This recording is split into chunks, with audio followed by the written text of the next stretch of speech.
Hi everyone, and welcome to Veterans in Crisis podcast.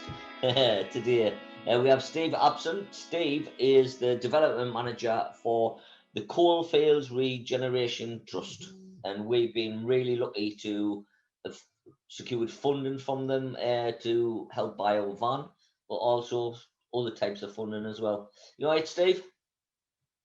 Yeah, you've done quite well, haven't you? You've had funding for the van, you've had some of the food fund, and I think you were also successful in getting some, at least one of our £10,000 pots for continuing your work supporting the veterans. So Let's in hope terms so, of mix and match, I think you've had pretty much everything that we've ever done. And you've got an application in for our new fund. So well, I guess you don't want to miss a trick. no, we like to keep you busy, mate. Well, yeah, but yeah, I mean, people complain that they don't get any funding, but obviously you have to apply for it in the first instance to be able to get it in the first place. Of course So you do. yeah, and the other thing is you've also taken our advice when it came to applying to us, because we can give you support with the draft applications to ourselves, and you've taken on board all the advice that we've given you. Lo and behold, you got the funding. So Yeah, well, it's how it works. I think what you've just said there rings so true to say that we took the advice, because I'm always open to advice, always, whether it be good, bad advice. I'm always open to advice because I don't know everything, so I'm more than happy to listen to people. So what you've been telling us and how you've sort of told us how to work the grants and how to listen to what you're saying, it's worked in our favour, Yeah, I mean, hopefully the advice was good advice. Well, it is. We've got a van outside, so it must have been. Well, yeah, true enough. But again, you told us exactly what you wanted, and the vast majority of organisations fall down because they can't evidence the need well enough. So you could have the world's best idea for a project or the reason why you need funding, but if you don't evidence the need well enough, then it often falls down. And we find that across the board, and we meet with other funders as well, and they pretty much tell us the same thing. It's always the need element that's lacking, the justification for the project in the first instance. And everything we've seen from you guys shows that there's very much a need, and veterans do need the support that you're offering them because no one else is doing it. So all credit to you. You've done everything that we've asked for, and you've been successful because of it. Well, thank you very much, mate. Thank you very much. Do you want to explain to people who don't know what actually the Coalfields Regeneration Trust does? Sure, I'll give you the potted history. So we were set up in 1999 by John Prescott, who was the then Deputy Prime Minister. And in response to the fact that all the research that had been done in the former coalfield areas in England, Scotland and Wales showed that these areas were still disproportionately affected by the loss of the major industry, which was coal mining. So we were set up to try and address that issue. So from 1999 to 2015 in England, we were funded repeatedly by different governments and probably gave out the best part of 300 million in grants over that period. But since 2015, we've not received any direct government funding to do our work. We secured $1 million last year, but we had to match it with $1 million of our own from Department for what's DCLG? No, DCMS, so Department for Culture, Media and Sport. So we've got $1 million from those. That was part of that 750 million that was given out last year. But we had to match it with $1 million of our own in order to secure it in the first instance. But that was the only time we've had funding from the government since 2015. So what a lot of people don't realise is that we have a commercial property portfolio in England, and the income from that generates basically the funding that we use every year to do our work and also then give it out to everyone else. So we have to earn the money in the first instance before we can then give it out in the form of grants.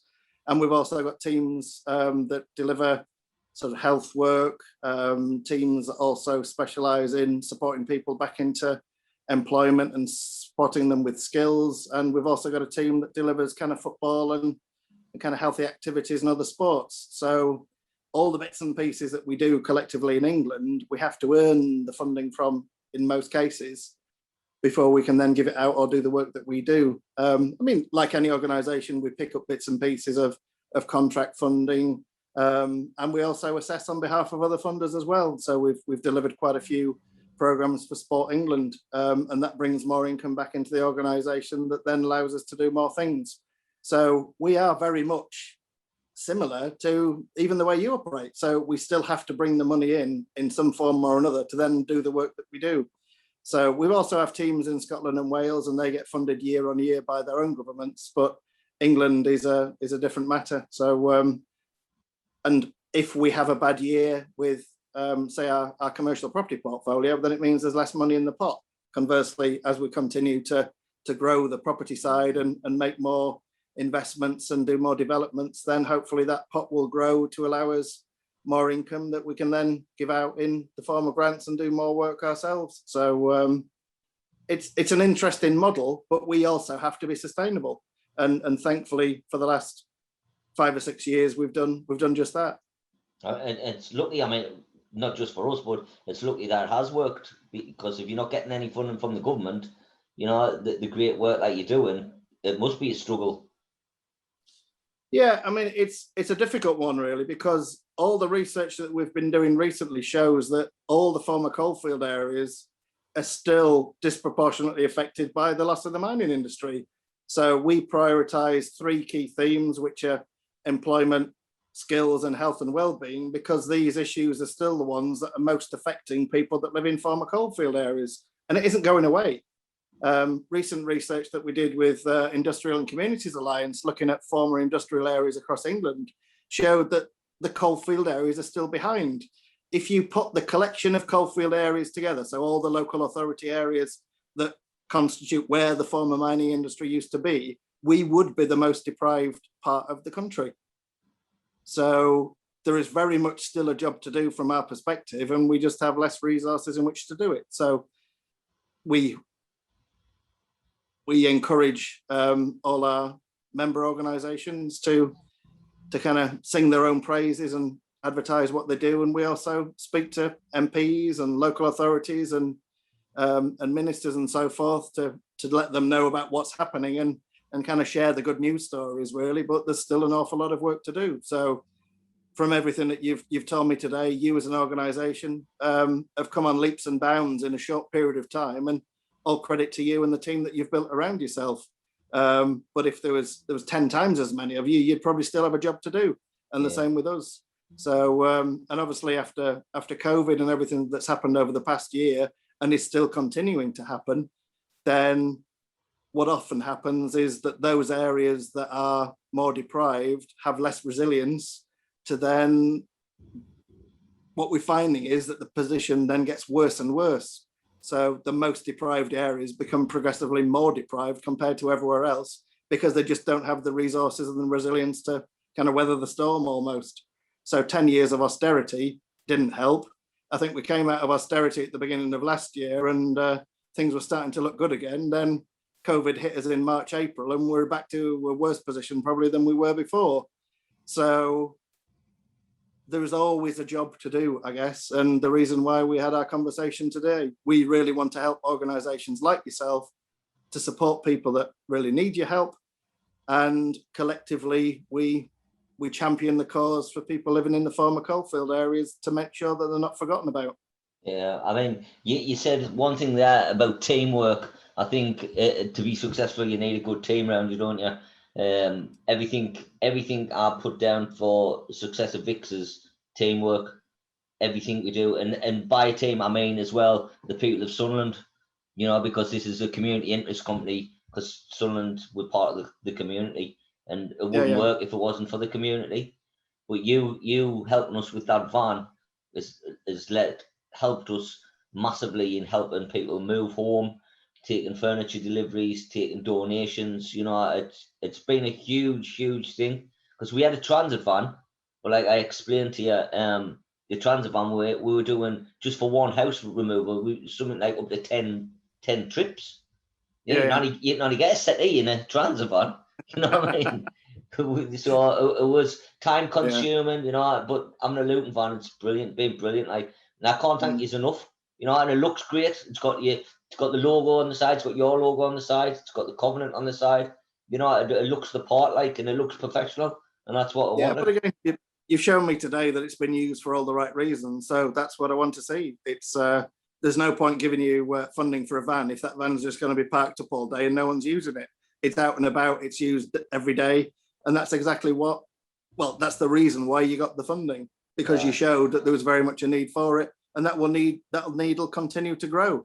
And then if you go on and do the other things that we talked about today and start to develop other business ideas that you've got, then again, that van will come into its own and help you with all of that as well. So everything is a building block to the bigger picture that you are looking to build. So and it's important that we can support you with that. Now, we've got limited resources.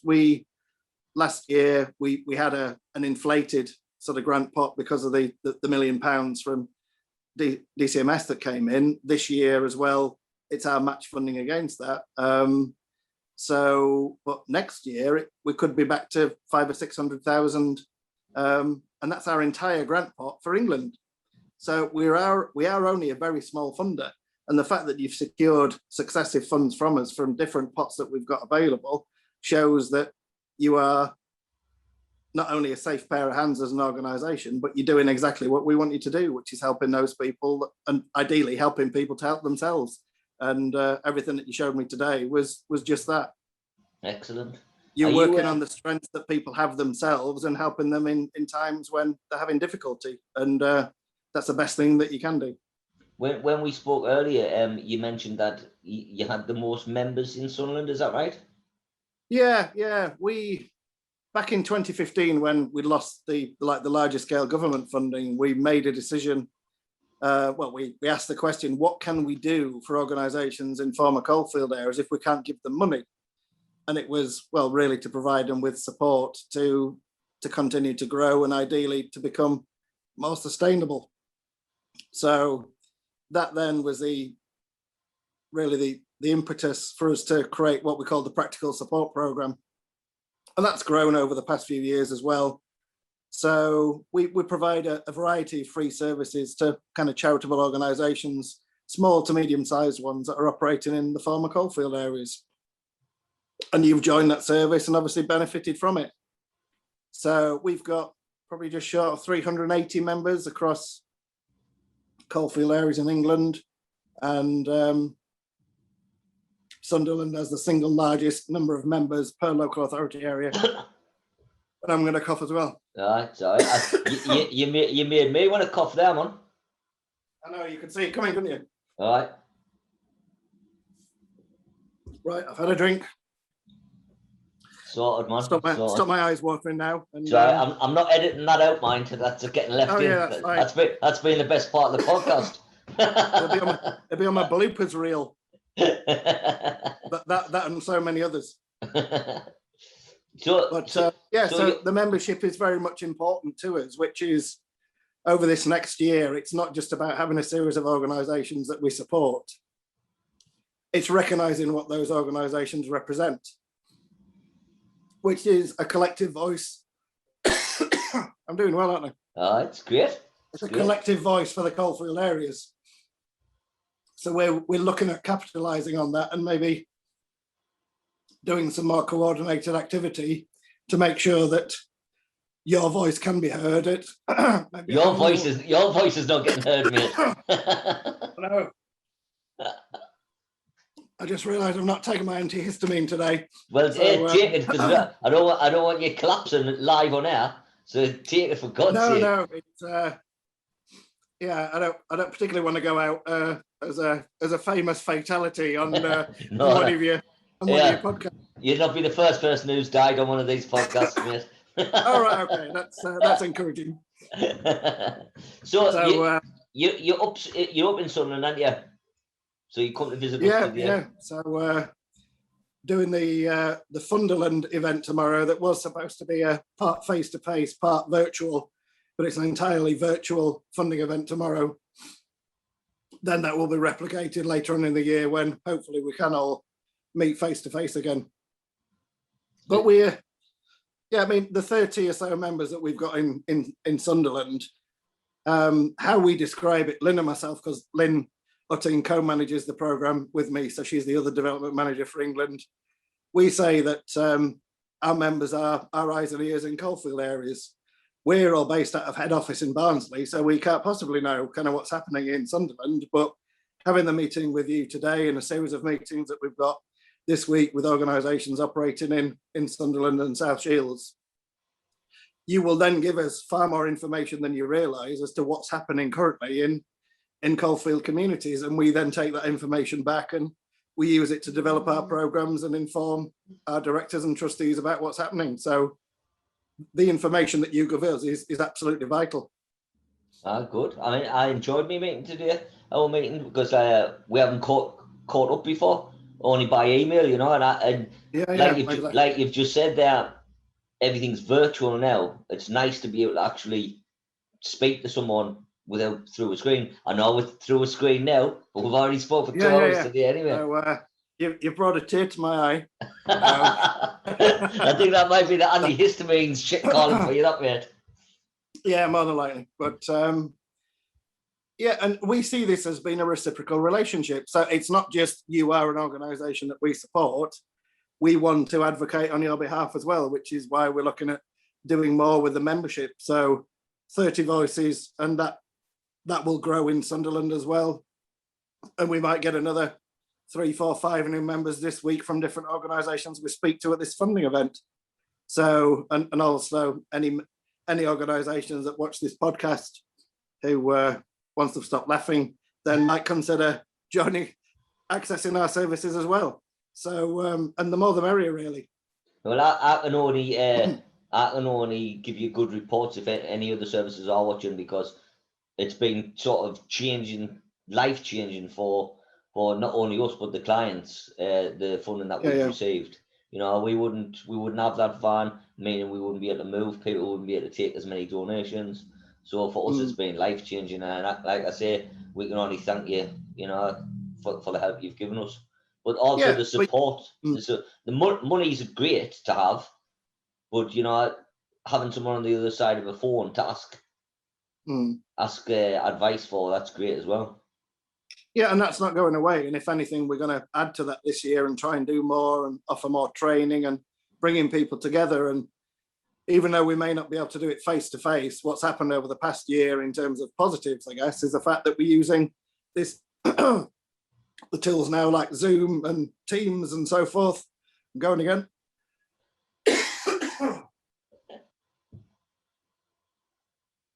So we don't have to meet face to face to still have a meaningful conversation. Yeah. That's probably the adaptation that we've probably all gained over the past year. Right, I'm gonna cut it there. Was there anything else you want to get out before you choke to death? Because I don't want that to happen on the podcast. I'll take my tablets now and see how they go. But well, you've got me number. Put us on speed. Put us on speed dial, because I'm only down the road if you need picking up. All right. Yeah. I think I'll be fine. Right, well, thank you very much for today, for today's meeting. Thanks for everything you've done pleasure. Anyway, but also thanks for coming on the podcast. Next time you're up, we'll do a podcast in the studio, and then I'll just have loads of bottles of water for you so you don't choke.